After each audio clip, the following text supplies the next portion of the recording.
Hi, today we're going to be testing to see what happens when you put lithium into acid.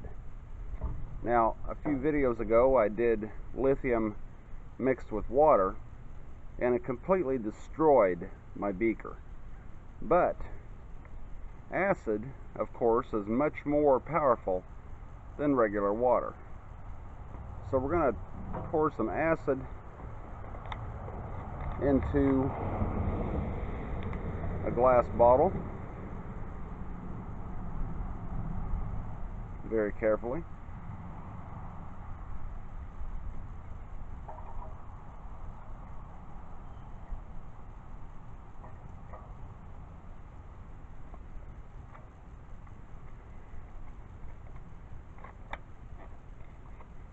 And then simply drop the lithium into the acid.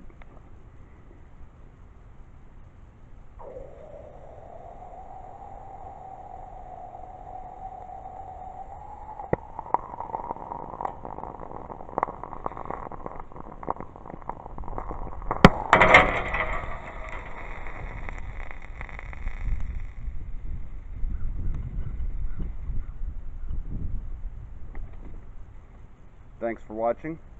Don't forget to subscribe, and I'll see you next time.